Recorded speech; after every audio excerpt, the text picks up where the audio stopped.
Hello! Aujourd'hui, dans ce 64e épisode, je te partage ce que je retiens de ces fois où je ne me suis pas sentie légitime à faire ou dire quelque chose, et je te donne des clés concrètes pour dépasser ton syndrome de l'imposteur afin d'améliorer ton bien-être. Bienvenue dans Ce que je retiens, un podcast qui mêle expérience de vie et coaching pour t'apprendre à te détacher du regard des autres. Je m'appelle Camille Lebeau et je suis coach de vie certifiée. C'est parti! Après de longues études en alternance pour devenir enseignante en maternelle et éducatrice spécialisée, une rentrée de septembre, je suis hyper fière d'être en poste. Ça y est, j'ai enfin le boulot de mes rêves. Celui qui me fait rêver depuis que j'ai 6 ans. J'ouvre la porte de ma classe, j'accueille mes élèves de 3 ans et 2 mois. Oui, oui, c'est comme ça en Irlande. Et je souris aux parents qui ont encore plus besoin d'être rassurés que leur enfant. Et de temps en temps, durant cette journée, je me demande ce que je fous là. Quand je vois tous mes élèves me fixer du regard, je me dis qu'ils me font confiance, mais en fait, ils ont absolument aucune idée que c'est mon premier jour. J'avance au fil de l'histoire et on se retrouve plusieurs mois plus tard. Là, je suis en pleine discussion délicate avec une maman. Je m'apprête à lui annoncer que je suspecte une surdité chez son enfant. Alors je l'écoute, je lui montre les faits, c'est un échange que je trouve productif mais stressant tant pour elle que pour moi. Par moments, durant cette discussion, je me dis que cette maman ne doit pas me prendre au sérieux car l'anglais n'est pas ma langue maternelle. Clairement, plusieurs fois durant cette conversation, je m'évade, je suis moins présente, pour la maman. Du coup, je me mets à me demander ce que je fous là, à enseigner en maternelle à des enfants qui apprennent tout juste à parler et là, je me dis: «Suis-je légitime à le faire sachant que l'anglais n'est pas ma langue maternelle?» Une autre année, je co-anime un atelier sur le développement de l'enfant de 0 à 6 ans, auprès de parents volontaires et je me souviens de ce sentiment d'illégitimité face à tous ces parents.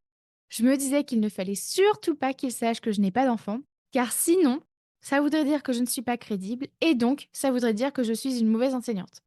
Alors quel est le point commun à ces 3 anecdotes? Roulement de tambour, c'est mon sentiment d'illégitimité à faire ou dire quelque chose.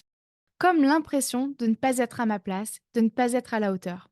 Bon, et puis là, clairement, je ne t'ai donné que 3 anecdotes, mais j'en ai tellement plus et dans plein de domaines différents.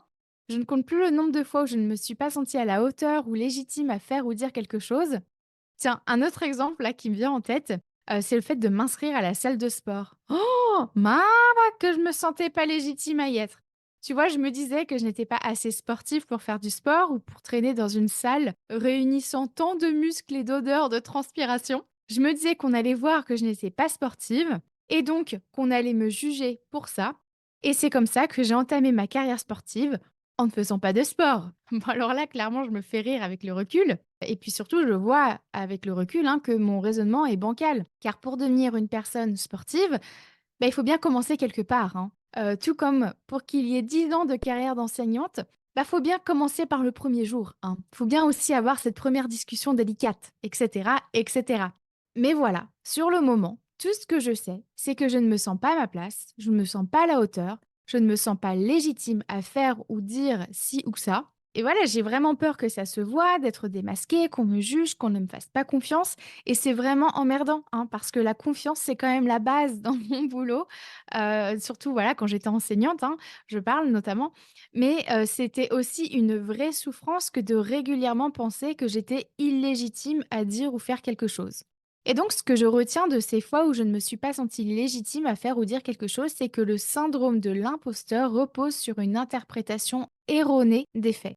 Alors tout d'abord, qu'est-ce que le syndrome de l'imposteur? Il s'agit d'un ensemble de croyances ancrées à propos de soi qui nous amènent à douter de soi, à ressentir de la culpabilité, de la honte, de la peur et ou de l'anxiété. Et selon une étude de 2007, au moins 70% de la population a déjà eu l'impression de ne pas être à la hauteur, de ne pas être à sa place.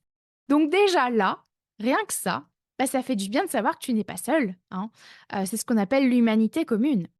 Et puis, ce qui est aussi important de souligner, et alors là, je m'appuie encore une fois sur la littérature scientifique, c'est que contrairement à ce qu'on pourrait penser, le terme de syndrome de l'imposteur n'est pas un diagnostic, mais plutôt quelque chose dans la normalité de l'expérience humaine. Et puis, la littérature scientifique nous indique aussi que le syndrome de l'imposteur repose sur 3 éléments. Le premier, ça va être le fait d'attribuer ses succès à quelque chose d'extérieur et d'attribuer ses échecs à quelque chose d'interne à nous. Comme par exemple, si je réussis, c'est parce que j'ai eu de la chance ou parce que j'étais là au bon moment, au bon endroit. Et si j'ai échoué, bah, c'est de ma faute. J'ai pas fait assez, j'aurais dû, etc. Le deuxième élément sur lequel repose le syndrome de l'imposteur, c'est le sentiment de tromper l'entourage, d'être surestimé par son entourage, comme par exemple, je ne suis pas celle qu'on croit, je ne suis pas vraiment capable de ça, je ne suis pas à la hauteur de cette situation ou de cette tâche. Et enfin, le troisième élément sur lequel repose le syndrome de l'imposteur, c'est la peur d'être démasqué et que l'on découvre l'imposture intellectuelle, comme par exemple, je vais les décevoir, je vais être dénoncé, on va me montrer du doigt. Et alors, ce que je trouve fascinant, c'est que la recherche a identifié le cercle vicieux du syndrome de l'imposteur. Donc, je te le partage. Il y a 8 étapes qui sont les suivantes. La première étape commence quand la personne réalise une tâche. S'ensuit de l'anxiété qui l'amène à procrastiner ou à se surpréparer. Ensuite, la personne finit par réussir la tâche qui lui avait été confiée, mais n'arrive pas à s'attribuer cette réussite. Ce qui l'amène donc à se dénigrer et à rejeter les feedbacks positifs. Et donc, ça l'amène à avoir l'impression de s'être trompé ou de ne pas être à la hauteur. Et de par son autocritique, la personne doute de ses compétences et de ses capacités pour les tâches à venir, malgré ses réussites. Et ceci la prédispose de nouveau à ressentir de l'anxiété lors de la réalisation d'une prochaine tâche, l'enfermant dans ce cercle vicieux du syndrome de l'imposteur. Et donc, ce qu'on apprend avec ce cercle vicieux du syndrome de l'imposteur, c'est que notre cerveau va s'appuyer sur un biais cognitif afin de soit confirmer que les facteurs extérieurs justifient nos réussites, soit afin de confirmer que nous sommes le seul facteur responsable de notre échec. Et ce biais cognitif, je te le donne dans le mille, s'appelle le biais de confirmation. Ce biais de confirmation est une erreur de pensée que fait notre cerveau puisqu'il consiste à prendre en considération uniquement les informations qui nous intéressent tout en accordant moins de poids aux informations qui jouent en défaveur de ce qu'on pense. Donc en gros, même si factuellement on sait ce qu'on sait, eh ben on ne le croit pas. Et donc, comme je le répète à chaque fois que je parle de biais cognitifs, avoir des biais cognitifs, ce n'est ni bien ni mal. C'est grâce à ça que l'espèce humaine a pu survivre. On en a toutes et tous. Et donc, finalement, comme avec le syndrome de l'imposteur, la question n'est pas d'en avoir, mais de se demander ce qu'on souhaite en faire. Et donc, quelles sont les conséquences du syndrome de l'imposteur? Eh bien, la littérature scientifique nous montre que le syndrome de l'imposteur participe à la diminution de notre bien-être. Ça peut amener à la dépression, ça contribue à une faible estime de soi, ça contribue aussi à un faible sentiment d'efficacité personnelle, ça vient aussi avec une forte anxiété ainsi qu'un plus grand ressenti d'émotions désagréables, ça peut entraîner un surmenage et le burn-out, ça vient aussi altérer ses capacités à avoir de bonnes performances au travail et ça contribue aussi à la réduction du bien-être au travail. Bon, bah maintenant qu'on sait tout ça, on peut quand même s'interroger sur qu'est-ce qui fait qu'on a le syndrome de l'imposteur. Dans ce que j'ai trouvé au niveau de la recherche scientifique, il y a plusieurs facteurs comme notamment notre interprétation des faits, les stéréotypes de genre que la société véhicule, l'environnement dans lequel il y a une forte pression ou bien de la compétition, des étapes d'évaluation ou encore une tendance à dénigrer les réussites, ou encore les avis extérieurs, qu'ils soient positifs ou négatifs. Alors je sais que ce n'est pas très réjouissant, mais reste là, il y a des solutions. Et une fois encore, je m'appuie sur la science, et ce qui est absolument génial, c'est que le coaching est super utile pour dépasser son syndrome de l'imposteur.